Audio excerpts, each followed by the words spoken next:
Hiya, I want to talk to you about the temperature checks they're doing with the temperature guns, and I want to read you a post which was on Solutions Empowerment, but I do not know where it was reposted from. And there's a couple of things to think about. The very act of pointing a gun at someone's head and normalizing that, particularly towards, well, anyone's head, but particularly the children, it has to have an effect on you at an energetic level, and it's terribly wrong. But there's also other things to think about too, particularly with regard to your pineal gland, which is vitally important and something which is under constant attack and has been for a long time, because it's the bridge, if you will, or the gateway is probably a better one, to the higher energy realms, the spirit worlds. Anyway, let me read you this, and this is from an Australian nurse. I'm really worried. I've started implementing the new protocols in force.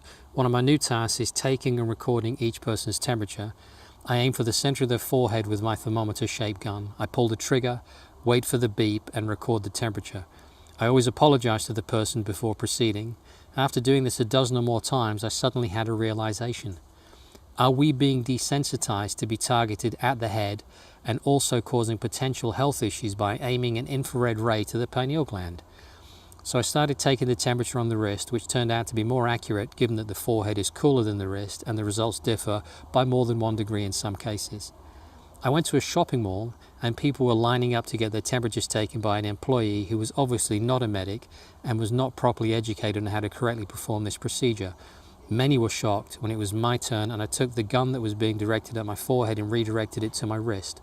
I spoke softly but firmly and told the employee that an infrared thermometer must never be pointed at someone's forehead, especially babies and young children. In addition, it requires basic knowledge of how to properly read someone's temperature, i.e. placing a thermometer on the wrist or elbow fold is much more accurate and much less harmful.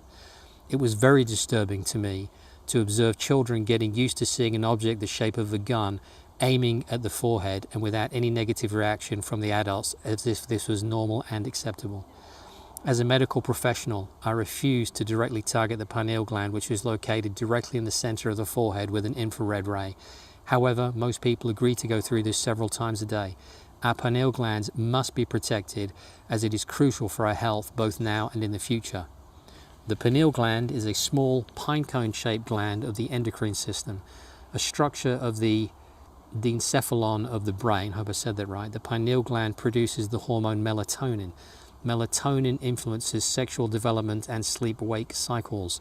And if you remember from another video I did, melatonin is one of the strongest, if not the strongest antioxidant. It's absolutely critical for your body's health. The pineal gland is composed of cells called pinealocytes and cells of the nervous system called glial cells. The pineal gland connects the endocrine system with the nervous system, and it converts nerve signals from the sympathetic system of the peripheral nervous system into hormone signals. Over time, calcium deposits build up in the pineal, and its accumulation can lead to calcification in the elderly. Function.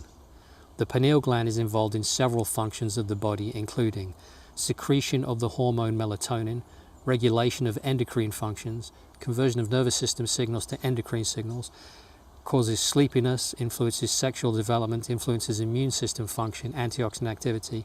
Ask yourself, is it ever wise to aim an infrared laser light at the pineal gland?